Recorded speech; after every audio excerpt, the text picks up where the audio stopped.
Hey guys, hey Kelly, Killoren Bensimon here with my co-star, co-host, cohort in fun crime, Teddy Bensimon. It's our 6th podcast called Kkbloves, blah blah blah blah blah. We are having the best time. Hey Puff Bensimon. We're having the best time.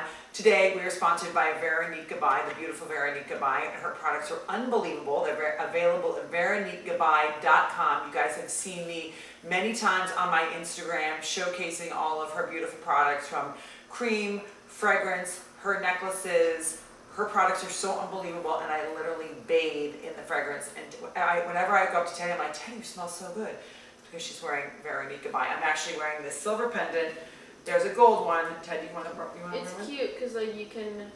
We're like the kind of people that always spray perfume. Like ever since I was a kid, before I would leave to go anywhere, I'd be doused in perfume, like literally doused. So it's convenient that she has that now, little necklace.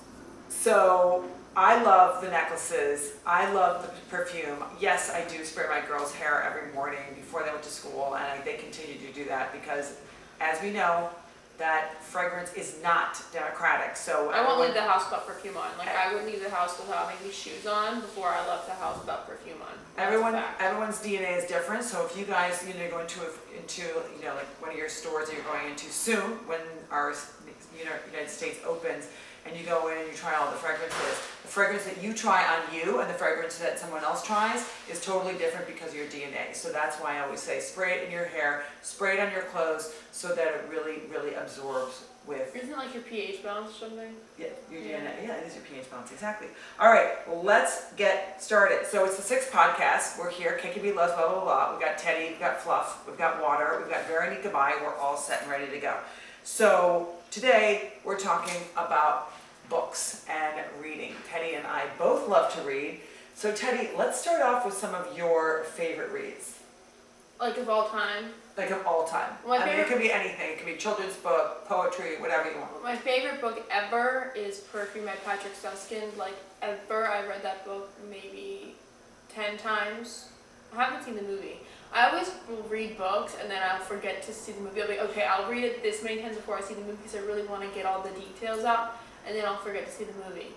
I also like A People's History of the United States. I think everyone should read that book. Wait, you said that too fast. I couldn't hear that. A People's History of the United States. Okay. Yeah, it's by Howard Zinn, and it's basically a history of complete history of the United States from like Christopher Columbus all the way to like now. And it's a great book because it's from the point of view of the people, and it's what really happened. I'm not calling him a liar, but it's what really happened, and it's really important. And I think that every single American should be required to read this book. Love that. Okay, good. So those are 2 different books. Okay, what else do you have? I also love The Things They Carried by Tim O'Brien. I read that, like it was like a snippet of it in high school. Yeah. And I was like, I love this, so I decided to get the book and read the whole thing, and it was amazing. I love that. It's really, really moving, and it's like, you would think it's such a small thing, but it's really, really beautifully written, and I really suggest that book. I also love 1984 by George Orwell, classic. Love, classic. And another one from high school, Hamlet by Shakespeare. Everyone's read that, but it's just, I didn't really like reading that much until I read Hamlet, and I was like, oh. It was like my junior year of high school when I was like, now you got I love this. Yeah. Yeah. I love that. Good girl. What else? That's it. That's it? So, what about the things What about you? What are your favorite books? Get out of here. Let me see your notes. These are mine. First of all, I love that Teddy loves reading so much, and it's one thing that I regret that I don't have a lot of time to do, but I really want to do it during COVID, during quarantine. A lot of people have been reading a lot of books, and so that's what really inspired Teddy and I to do the podcast on books. Actually, yesterday, Teddy's like, Mom, get your list of books together because this is really important, because people are really reading books again. So before I clue you into some of the books that I like to read, I want to clue you into the process of writing books. So, Teddy, you're privy to a lot of me writing a lot of books. Can you tell me about the process? Let's talk about In the Spirit of the Hamptons. How old was I? maybe like 6. Yeah, I remember so much. You weren't even born. Yeah, I was like not. She I was was a little like witch. not even like a full thought. I was Yeah. like drinking milk and passing out in my crib. That was not a memory of mine. Sorry. Maybe SC. So when I was writing In the Spirit of the Hamptons, which was one of my first anthologies I wrote for Asseline Publishing, and it's actually the first of the series of In the Spirit of, so when you see like In the Spirit of the Hamptons, In the Spirit of Capri, all these different books by Asseline, that's actually, I started that series, which is super exciting. And when I started that series, that was really honestly pre-Google. So I had to do it the old-fashioned way. I had to go to the library, I had to interview a lot of people, I had to cross-check anecdotes, because sometimes, one person's storytelling, another person's storytelling isn't the same storytelling. So it was actually a really interesting opportunity for me to get to know a lot of people in the Hamptons, because I was very young, and I was working for Hamptons. I just finished Columbia, and it was a great opportunity for me to get to know a lot of the people in the area and to learn a lot about the area, like Wyandanch, who was the mailman and who used to walk. Wyandanch Beach? Wyandanch, yeah, he was the mailman, and he used to literally walk like 27 miles a day delivering the mail. So just little anecdotes like that, and there are these houses in there's What's the Hamptons that's named after Wyan? It's a beach. yes, Yeah, yes, okay. I was like, what? Sorry, I was like. There's also another interesting anecdote about the Stanford White is a famous architect, and he built all these amazing houses in Montauk. Julian Schnabel has one of them. Dick Cavett, who you guys may not know, who was on television a long time, had one. And he was this famous architect, but you couldn't bring wood or anything through Amagansett because it was all marshland. So they had to bring everything over the cliffs, and so they were created by the Ice Age. So that's really a fascinating story that I like. Yeah, the mammoths made Amagansett.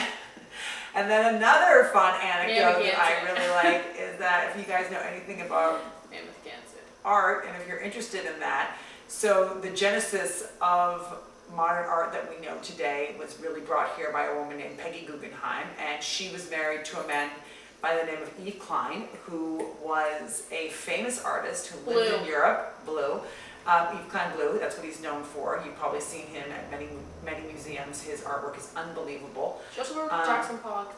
She also worked with Jackson Pollock, and so what she did is she was married to Yves Klein, and then she brought a group of artists, William de Kooning, Yves Klein, to the Hamptons, and then she met Jackson Pollock. She brought him there so that he could have a safe place to paint. And the way in which they created the hierarchy of the artists, because none of them had any money back then, is that they had all of their towels laid out on the beach, and so if your towels were closest to the beach was like who you were in rank of importance in the art community in the Hamptons. So I thought that was like a really cool, fun way of creating a hierarchy versus like, I have more money than you do, I sold more paintings. It's like, well, hierarchies are stupid anyway, that was so interesting. So I did have no offense, Peggy. So I did, no offense, Peggy, we love Peggy Guggenheim. So that was one of the things that was really cool for me, because I actually got to really, I met a lot of people at the East Hampton Library who I still know today. Guildhall, I met a lot of great photographers there. Oh my god, I saw someone speak. Gloria Vanderbilt spoke there, and I saw her speak. Yes. Rest in peace. But yes, R.I.P. Yes. But it was just a really interesting opportunity for me, and it was a really incredible learning curve, because when you're, again, learning so much about social history, you have to get it right. You can't just be like, okay, someone told me a story, I'm gonna write it down. You have to get it right, you have to cross-check. So that was kind of interesting. Again, another thing about writing books, it is an organic process. So like when you're writing a paper, you have a beginning and a middle and an end. You have the same thing for a book. But when you're writing a book, a novel, whatever, anything with history, the timeline that you want to create isn't necessarily the timeline that is created at the end. I mean, it's an organic process. You learn new things, you get a lot of new information. Sometimes, things take, go left, they go right. And that's what's really, one thing I really love about writing books is that process of really being open and available to being exposed to new information, being able to synthesize that and bring it to you guys so you have fun with it. Okay, so let's get started. But what are your favorite books? Top 5 favorite books. You can only read 5 for the rest of your life. What are you reading? Oh my god. I know the first one. Well, I love Jane Austen, Sense and Sensibility. I just love Jane Austen. I just found her to be like the most like poetic, romantic, smart. She was like very pro-women, and I just really admired her a lot for the time, so I loved her. Sir Gawain and the Green Knight, I found it in L Accessories, and I remember when I was reading that book, it's one of the first books it's ever written. There it talks about this After Gilgamesh, an amazing king who was bejeweled and bedazzled with the most beautiful jewelry, and I will never forget the word choice, how they described all that incredible jewelry. And when I was at L Accessories and I was learning and promoting all the most beautiful jewelry in the world, it was a really cool opportunity for me to just be like literally love, obsessed with jewelry. Okay, so I love Mindset by Malcolm Gladwell. I thought that was really innovative and interesting. It kind of like put people in a different mindset. It kind of like allowed them to be able to recognize they could be free thinkers and recognize that they can think, think like with a glass, half full versus half empty. And I feel like there's just a different kind of way of people thinking about things, and I really admire him for being like, guys, wake up. You can actually do what you love, and the money will come. You can, you don't have to be doing what you're doing. You just have to change your mindset, be proactive, be productive, and things will, start shifting. And it's organic too, because if you're like start to think about things in a certain way, you start to expose yourself to people that think that same way. And when you're surrounding yourself with like-minded people, all of a sudden the way in which you start doing things is totally different, because your group of friends is going to shift, and so your opportunities are going to shift. So just think about that. I really like Jack Kerouac, but not for the reason that you guys are thinking. I like Jack Kerouac for his freedom, but you have to remember that Jack Kerouac had some serious drinking and drug issues, and so when people talk about him being like, oh, I'm a free bird, I'm going to be like Jack Kerouac, well, you have to remember like the source. Like, he was literally drinking and doing drugs all day long, and came from a lot of money. So when people everybody has their vices, though. Which I'm not judging their vices, but what I am saying is that for people that are like, I'm Jack Kerouac, I'm a vagabond. I mean, he wasn't a vagabond. He came from a super rich family, and he could do whatever he wanted. So just be kind of mindful of the people that you're reading, and kind of like remember where their background is, because it helps make a lot of sense. I have another crazy, funny story. So I was really obsessed with the beat counterculture when I was in college, and I was modeling at the time, and I was in California, and I literally called one of the writers, and he was like, "Yeah, come over." I obviously didn't go over because I was super scared. And I came back to Why would you not go over? I would literally go immediately. I had to model the next day, and I had to be up at like 4 in the morning, because when you're modeling up at crack of dawn. But I literally was like, called him on the phone, and then I'm like, I shouldn't maybe not have called him on the phone. Well, I would have called him on the phone and been like, hey, come over, but can't. I'm modeling tomorrow at 4 in the morning. But let's make a plan. And then I make a plan, and I'll be like, oh, never mind, see ya. You called him. I don't know. I got all excited, and then I got all nervous, so I don't know. Let's see. Let's talk about poetry. Well, you love that book, Everybody Was So Young. That's like your favorite book. That is one of my favorite books. You didn't mention it. I didn't. Well, yeah, I didn't. I love this book called While Everyone Was So Young. It's all about the Hamptons. Everybody Was So Young. No, it's Everybody Was So Young, not I think it's and. No, it's Everybody. Everybody I think was we're so arguing young. about this. Comment down below. Is it and or is it everybody? Yeah, you guys comment down below. Everyone Was So Young. It's probably one of my favorite books of all time. It is an unbelievable book about this Midwestern family that came to the Hamptons and had a lot of money and were, hanging around with Fitzgerald and with. There's just one thing where like they went to Paris. Like the girl who is speaking, the narrator, she's the daughter of some man. I vaguely details are slipping from my mind. But she's like, their family goes to Paris, and she comes back, and they get in a lot of trouble because they brought back like they bought a lot of stuff in France. Like a gondola, for example. And were like they had to declare everything, and they didn't want to declare everything, and they like that's like one memory I have from reading that book. You made me read that. I did make you read it, and what's interesting too is that they actually used to spend all this time in this massive hotel on Shelter Island, which does not exist anymore. And it just was kind of like, I've been going to the Hamptons when I was a teenager. No, they had a house in East Hampton, but they used to spend a lot of time in this beautiful hotel on Shelter Island. And it just was interesting to hear like how they traveled and what they did, and they hung out with Fitzgerald, and they just had this very it was extravagant because they had the ability to travel when people weren't making a lot of money during that time. But it was just the way in which they lived their life was just so amazing. Like they really loved living life, and I think that was like one of the biggest takeaways. And one of the things that really kept drawing me back and forth to the Hamptons is that I just loved being there for the light. But and the for wage the culture gap was really large back then, so of the course wage gap was they huge. loved living their life because they had billions of dollars. Billions of dollars in that time, I guess. Yes. Yes. Well, I would say billions of dollars in now's currency, but back then probably $10. No, I'm kidding. I cannot remember the name of the writer that I called from the Beat Counterculture. I cannot remember his name. Well, he probably remembers. Oh my God, some model called me. It was like, hey. Who's like Stream of Consciousness? What's his name? The Stream of Consciousness guy. What's his name? I cannot remember his name. Is that Freud? No. Freud. I don't think you knew him. Stream of Consciousness. Google it. I seriously cannot remember. Sigmund Freud? No. Google Stream of Consciousness and I'll tell you who it is. Okay. Anyway. There is no end. I'm wrong. No. It's Everyone is So Young. Thank you very much. Everybody was so young. Everybody was so young. Yes, it's my favorite book of all time. I also love Leaves of Grass. I love anything about nature. And what is it? What's his name? Relax. What's his name? Okay, like, am I dumb?